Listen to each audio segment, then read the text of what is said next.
اعوذ باللہ من الشیطان الرجیم بسم اللہ الرحمن الرحیم۔ اللہ تبارک و تعالیٰ کے نام سے شروع جو بڑا مہربان اور نہایت رحم کرنے والا ہے۔ اللہ تبارک و تعالیٰ قرآن پاک کی سورہ اعراف کے اندر ارشاد فرماتا ہے، بے شک تمہارا رب وہ ہے جس نے زمین و آسمان کو 6 دن میں پیدا فرمایا، پھر وہ عرش پر قیام ہوا اور وہ دن کو رات سے اس طرح چھپا دیتا ہے کہ رات دن کو جلدی سے آ لیتی ہے، اور سورج اور چاند اور دوسرے ستاروں کو اس طرح بنایا کہ وہ سب اللہ تبارک و تعالیٰ کے حکم کے تابع ہیں۔ پیارے دوستو، کیا آپ جانتے ہیں کہ اللہ تبارک و تعالیٰ کا عرش کیا چیز ہے اور یہ کہاں پر ہے، اور اللہ تبارک و تعالیٰ کے عرش کی شکل و صورت کیسی ہے، اور اللہ تبارک و تعالیٰ نے اپنے عرش کو کب پیدا فرمایا اور اس کو کس چیز سے بنایا گیا، اور اللہ تبارک و تعالیٰ کا عرش کتنا بڑا ہے، اللہ تبارک و تعالیٰ کے عرش کو اٹھانے والے فرشتوں کی تعداد کتنی ہے، اور وہ فرشتے کتنے بڑے ہیں اور ان کے پاس کتنی طاقت ہے۔ پیارے دوستو، آج کی اس ویڈیو میں ہم آپ کو عرش الہی کے بارے میں بہت ہی دلچسپ اور پر اسرار معلومات فراہم کریں گے، جن کو سن کر آپ کا ایمان تازہ ہو جائے گا۔ پیارے دوستو، جب اس کائنات کے اندر کوئی بھی چیز موجود نہ تھی اور کسی بھی چیز کو اللہ تبارک و تعالیٰ نے تخلیق نہیں فرمایا تھا، اس وقت صرف اور صرف اللہ تبارک و تعالیٰ کی ذات وحدہ لا شریک موجود تھی۔ تو اللہ تبارک و تعالیٰ نے اپنی ذات کے بعد سب سے پہلے جس کو تخلیق فرمایا وہ اللہ تبارک و تعالیٰ کے پیارے حبیب حضرت محمد مصطفیٰ صلی اللہ تعالیٰ علیہ وآلہ وسلم کی ہستی تھی۔ اللہ تبارک و تعالیٰ نے سب سے پہلے اپنے نور میں سے اپنے پیارے حبیب حضرت محمد مصطفیٰ صلی اللہ تعالیٰ علیہ وآلہ وسلم کے نور کو تخلیق فرمایا۔ اس کے بعد کل کائنات کو بنایا گیا۔ اس طرح اللہ تبارک و تعالیٰ نے سب سے پہلے اپنے حبیب حضرت محمد مصطفیٰ صلی اللہ تعالیٰ علیہ وآلہ وسلم کے نور کو پیدا فرمانے کے بعد سب سے پہلے جس مخلوق کو پیدا کیا وہ اللہ تبارک و تعالیٰ کا عرش ہے۔ لہٰذا جس طرح اللہ تبارک و تعالیٰ کی وحدانیت پر، اللہ تبارک و تعالیٰ کی انبیاء کرام پر اور فرشتوں پر ایمان لانا ضروری ہے، اس طرح اللہ تبارک و تعالیٰ کے عرش پر بھی ایمان لانا ضروری ہے۔ اس پر ایمان لائے بغیر کسی بھی مسلمان کا ایمان مکمل نہیں ہو سکتا۔ پیارا دوستو، اللہ تبارک و تعالیٰ نے قرآن پاک میں اپنے عرش کا ذکر 25 مرتبہ ارشاد فرمایا ہے۔ پیارا دوستو، اللہ تبارک و تعالیٰ کی تمام مخلوقات میں سے سب سے بڑی مخلوق اللہ تبارک و تعالیٰ کا عرش ہے۔ اس سے بڑی کوئی بھی مخلوق نہیں، پھر چاہے وہ زمین و آسمان، سورج، چاند، ستارے اور فرشتے ہی کیوں نہ ہوں۔ عرش الہی اللہ تبارک و تعالیٰ کی وہ مخلوق ہے جو سائز کے اعتبار سے سب سے زیادہ بڑی ہے۔ جیسا کہ روایات میں آتا ہے کہ ایک مرتبہ حضرت ابو ذر غفاری رضی اللہ تعالیٰ عنہ نے حضور پاک صلی اللہ تعالیٰ علیہ وآلہ وسلم سے عرش اور کرسی کے بارے میں پوچھا، تو حضور پاک صلی اللہ تعالیٰ علیہ وآلہ وسلم نے ارشاد فرمایا کہ اللہ کی کرسی کے مقابلے میں 7 زمین و آسمان ایسے ہیں جیسا کہ ایک بہت بڑے بیابان جنگل کے اندر ایک چھوٹا سا کڑا پڑا ہوا ہو، اور اسی طرح اللہ تبارک و تعالیٰ کا عرش کرسی سے اتنا بڑا ہے جتنا کہ کرسی زمین و آسمان سے بڑی ہے۔ پیارے دوستو، اللہ تبارک و تعالیٰ کا عرش کتنا بڑا ہے اس کا اندازہ اس بات سے لگایا جا سکتا ہے کہ اللہ تبارک و تعالیٰ کے عرش کے سامنے 7 زمین و آسمان اور اللہ تبارک و تعالیٰ کی کرسی اس طرح ہیں جس طرح کے ایک نقطہ ہو۔ اور ایک دوسری روایت کے اندر حضرت محمد مصطفیٰ صلی اللہ تعالیٰ علیہ وآلہ وسلم نے ارشاد فرمایا کہ اللہ تبارک و تعالیٰ کا عرش اتنا بڑا ہے کہ اس کی حقیقت صرف اللہ تبارک و تعالیٰ ہی جانتا ہے، اللہ تبارک و تعالیٰ کے علاوہ کسی کو بھی اس کا علم نہیں۔ پیارے دوستو، اللہ تبارک و تعالیٰ کے عرش کی شکل و صورت کیسی ہے تو اس کے بارے میں روایات میں آتا ہے کہ حضرت محمد مصطفیٰ صلی اللہ تعالیٰ علیہ وآلہ وسلم نے ارشاد فرمایا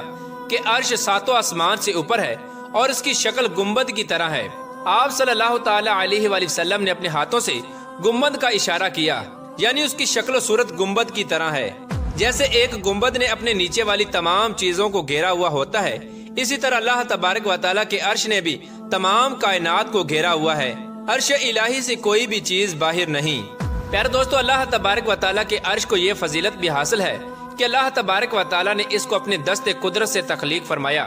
جیسا کہ حضرت ابن عمر رضی اللہ تعالیٰ عنہ بیان فرماتے ہیں کہ اللہ تبارک و تعالیٰ نے 4 چیزوں کو اپنے ہاتھوں سے پیدا فرمایا، جن میں سے ایک اللہ تبارک و تعالیٰ کا عرش، اور دوسرا اللہ تبارک و تعالیٰ کا قلم، اور تیسرا حضرت آدم علیہ السلام، اور چوتھا جنت عدن۔ اس طرح ان 4 چیزوں کو یہ فضیلت حاصل ہے کہ اللہ تبارک و تعالیٰ نے ان کو اپنے ہاتھوں سے پیدا فرمایا، اور باقی تمام مخلوقات کو اللہ تبارک و تعالیٰ نے لفظ کن سے پیدا فرمایا، चुनाचे अल्लाह तबारक व तआला ने हुक्म फरमाया कुन यानी हो जा, तो तमाम मखलूकात पैदा हो गईं।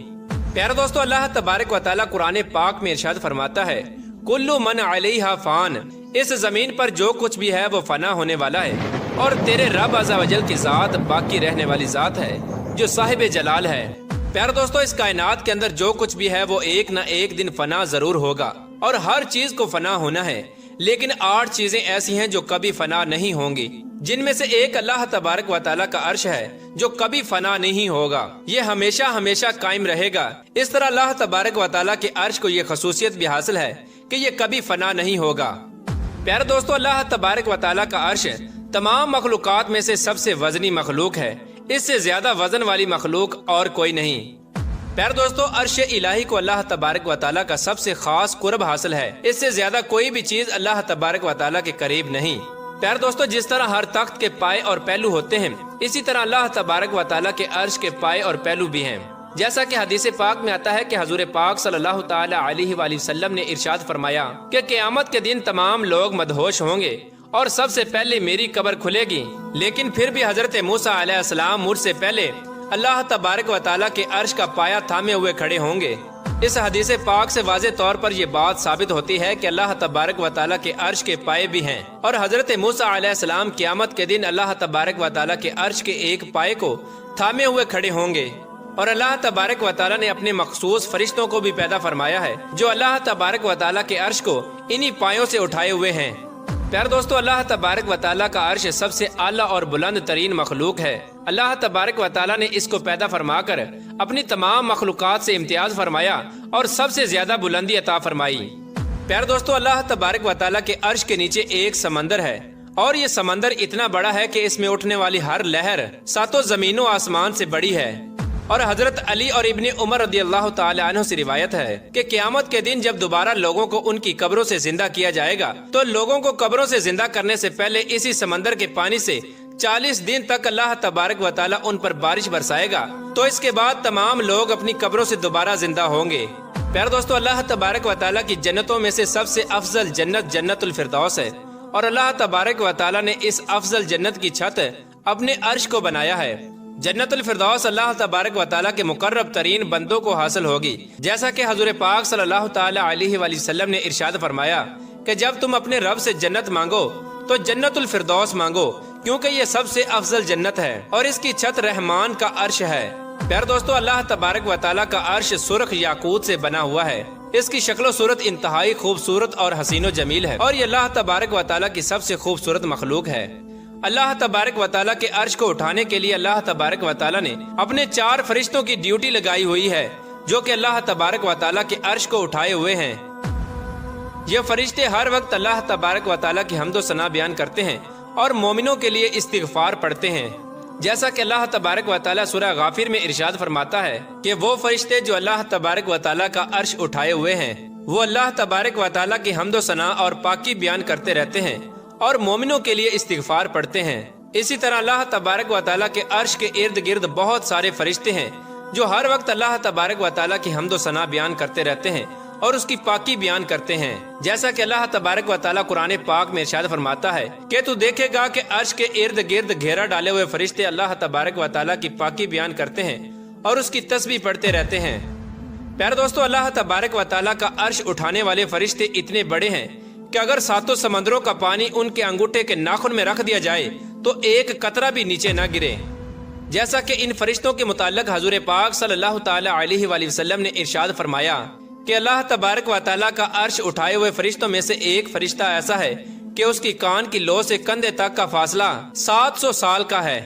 प्यारे दोस्तों, इस हदीस पाक से बाखूबी अंदाजा लगाया जा सकता है कि जब इस फरिश्ते की कान की लो से कंधे तक का फासला इतना ज्यादा है तो ये फरिश्ता खुद कितना बड़ा होगा, और जब ये फरिश्ता खुद इतना बड़ा है तो अल्लाह तबारक व तआला का अर्श कितना बड़ा होगा जिसको 4 फरिश्ते उठाए हुए हैं। प्यारे दोस्तों, अल्लाह तबारक व तआला की पाकीज़ा ज़ात वो ज़ात है जो समझ से बालातर है। जब अल्लाह तबारक व तआला का अर्श इतना बड़ा है तो अल्लाह तबारक व तआला की ज़ात कितनी बड़ी होगी, ये अल्लाह तबारक व तआला ही जानता है। अल्लाह तबारक व तआला से दुआ है कि अल्लाह तबारक व तआला हर वक्त अपनी हम्दो सना बयान करने की तौफीक अता फरमाए